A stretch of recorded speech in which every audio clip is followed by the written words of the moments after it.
Well, hello, and good afternoon, all that. Okay, stop being weird. So, actually, no, I'm not. I'll continue that a lot. So, I wanted to talk to you guys today about, in terms of the black church, is the idea that your blackness is just a hustle, right? Blackness is just a hustle. I won't be with you long, but I just wanted to let you understand that blackness is a hustle. Because have you ever experienced this thing, or maybe you've been the person perpetrating it? Don't know. But there's this thing where it's like, hey man, black people, we gotta stick together, you know what I'm saying? So, and I want to support black entrepreneurs and black this and black this, black only this, black only that. There's another guy that wanted an all black everything in terms of constructing something, and his name is Dr. Umar Johnson. Tell me how that turned out. Pretty sweet. That school still ain't been built, and he even said on the Breakfast Club, I think, he said that he hired some white workers. I think they may have been Jewish. He hired some workers outside of, colored folk. He hired them, and he said that what was taking, this all black staff like years to do, they did in 2 weeks. I can also attest to this. We had a guy that was doing some power work for us in one of our church buildings, and the wiring got all messed up, and then, like he was stealing power, so we had to straighten out so we didn't get in trouble or whatever. So, we weren't stealing power, like we didn't know he had done that until we got a real electrician in there, then straightened that out, and then got it up to code, and so we're good. And we were good for that period of time that we had that building. But oh my God. So there's a part of you that sometimes wants to, help out the black folk, right?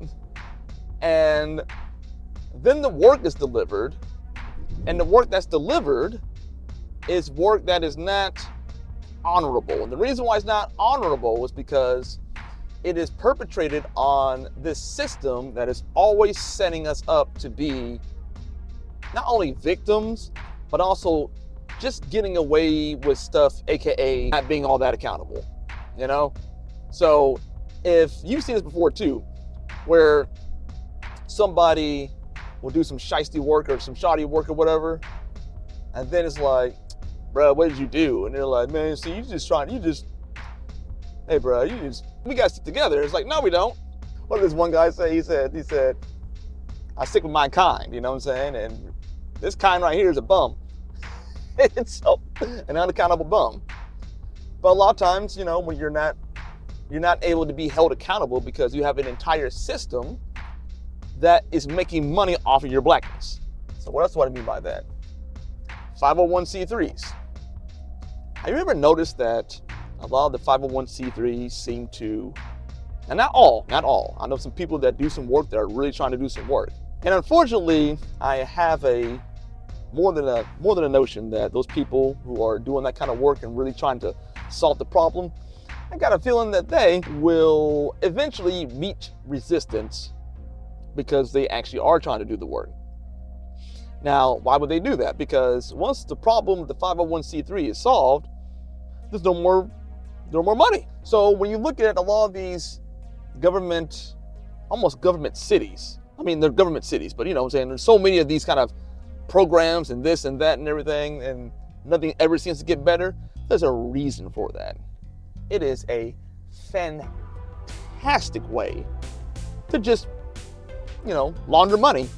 I mean, if we was for real about solving the problems, the problems would be solved, right? When government really wants to solve a problem, it'll be solved. Just like in California, when they knew that Xi Jinping was coming to town, they cleaned up. They cleaned up all those homeless people off the street, got rid of all of them cats. It was a wrap. It was a wrap like Reynolds. Done. Easy. So when they want to solve a problem, they will solve a problem. But obviously, they don't want to solve a problem because just like in the pharmaceutical industry, the pharmakeia, look at what that word means, pharmakeia, pharmaceutical industry, they don't make money from getting you better, do they? Just same thing. They don't They don't make money solving these social issues. They don't. So, and as the 501c3 grows, you get more people staffed and things like that, and more favors in, and those more favors become more people to staff, and then more favors. It's an ongoing cycle. There's an entire book dedicated to that. It's slipping my mind right now, so I might leave it in the description. So that is the hustle of your blackness. Your blackness is these 501c3s done to help you people out, because remember, the soft bigotry is your low expectations. Soft bigotry is your low expectations. So they can't expect you to do things like keep a family together, get a driver's license to vote. Like they expect nothing good from you at all. They expect you to be reliant on other people rather than you standing on your own, the way that they do for every other ethnic group in this entire nation. Y'all the only ones. You're trying to tell me that they're on my side. No, they're making money on my side. My people who might look like me might be making money off of the entire black church structure that I talked about earlier in previous videos.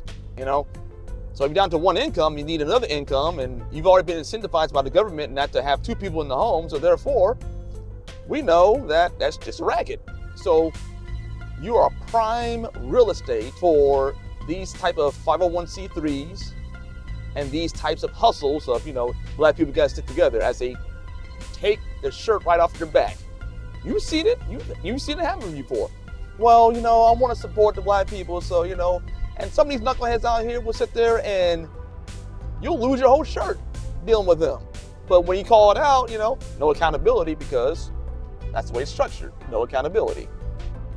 So I just want to encourage you guys that don't fall for the okie doke. The okie doke is you falling for this system that's going to keep you right where you are. I've had several other videos about that. You can look at the playlist or whatever, or the video at the end of this video. But there's no intention whatsoever for you to get free from that system, because they make way too much money off of broken families. They make so much money off of that. Oh my God. They make so much money off of that. And spiritually speaking, they want to keep you in bondage also. That makes the spirits happy, because they want you nice and desperate so they can go ahead and pack in as many spirits into you as possible, so that, black people, what I'm saying? Like, if you're constantly desperate about everything all the time, then it's like, don't expect to have freedom in Christ. I'm teaching you and preaching to you to have freedom in Christ. So you can have that desperation, but I want you to go to Jesus, not towards the occult, not towards these systems that are just turning your family and your kids and your generations into cannon fodder for another turnout to make money off of and to have spirits feed off of them. Just being real about that. So think about it, pray about it. Go to God, trust Him, seek Him. Don't take my word for it only. So I'm just saying, my Vegeta. I'm just saying. All right, I'll catch you on the remix. Toodles and goodbye.